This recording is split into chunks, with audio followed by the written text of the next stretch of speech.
Jenny, and I am here with you today to share how I created this scrapbook layout called Home.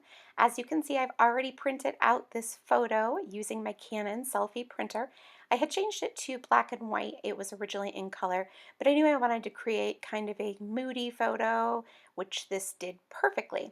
Now, as you can see, I am using one of the exclusive papers from the Gossamer Blue kit as the background, and I'm laying a piece of trimmed up white cardstock over the top, and I used my Scotch ATG gun to place the adhesive on the back to get it adhered to the background paper.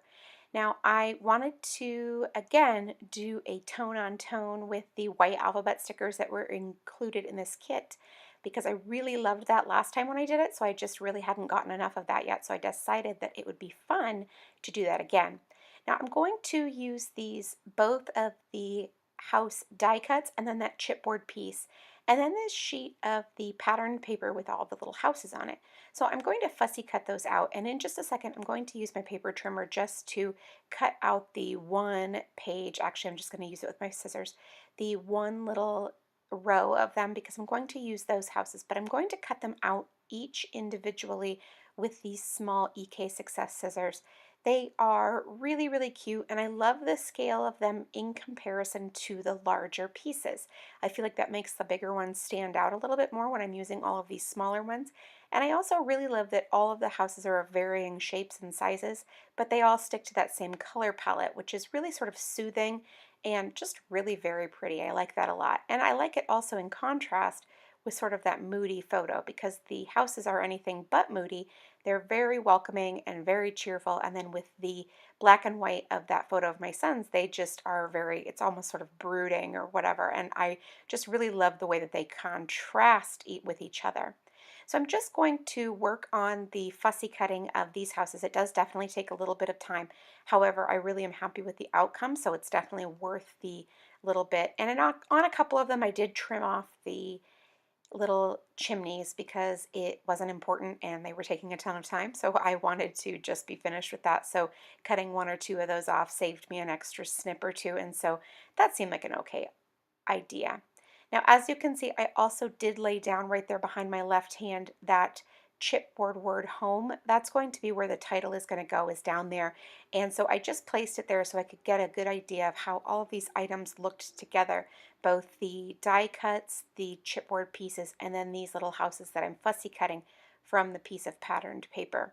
So now I'm just going to trim around the outside and then lay them down, and I'm going to give them a straight layout, but then also do a little bit of a downward effect with the houses as well. I don't want them to all be completely straight across in one line.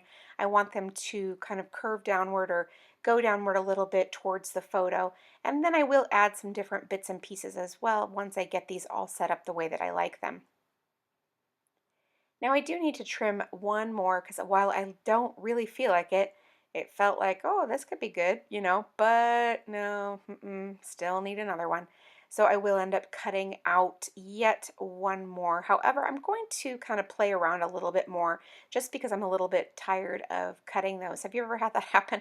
Anyway, so I'm just taking a tiny piece of the washi strips, which I really love, and putting that in the upper left-hand corner, and then layering on top of it a few different things. I did a little label sticker and then that little house sticker, and I could create that little cluster up there for that fun. And then also when you take those two things and then some of the other little bits that I'm going to put in the upper right hand in a little bit, then it'll create that good visual triangle as well. So now you can see I trimmed one more house to put up there in that upper left hand corner, and then I'm going to trim this last one as well to go over on the right hand side in that row of houses. Now I like the varying heights, and I like the different sort of the baseline being different for all of these as well.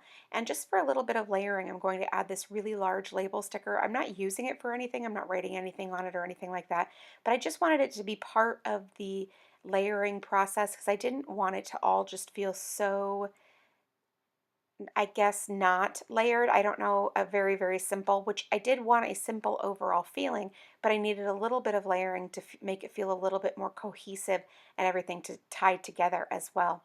I'm using some Therm O Web foam squares to give a few of the houses and a few of the other elements some dimension as well.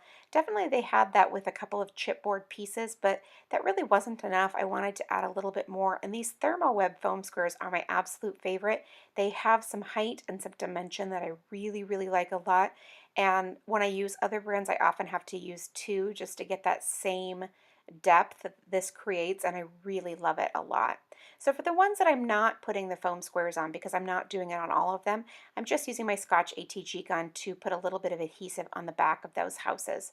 So as you can see, I've got most everything layered down, or stuck down, excuse me, but I still want to continue building just a little bit. I love the way that it looks overall, but now it's time for me to work on my title a little bit. So this is where those white alphabet stickers come in for that tone on tone, the white on white with that title. And the word home is enough for the title, but I wanted to add just a little bit more because I thought it would be really fun way to sort of have that visual interest for the title, like having it, but then kind of not having it all at the same time. But anyway, I really love the way that it ended up, and it looks fantastic. Now I'm looking through these chipboard pieces because I want to create another little bit of something over on the upper right. So I'm going to place these little triangles, and I love the way that they look because they tie in with not only sort of pointing to the photo, but then with that triangle shape, they tie in with the roofs of the houses as well. So then I'm going to also add just a couple more stickers, and then when I'm finished with that, then I'll add a couple of enamel dots just for a little bit more flair, and then I'm finished. Thank you so much for stopping by and watching my video. I really do hope that you enjoyed it. If you did, please leave me a thumbs up. And if you have any questions, leave it in the comment box below, and I will do my very best to get back to you. Thank you so much, and make it a great day.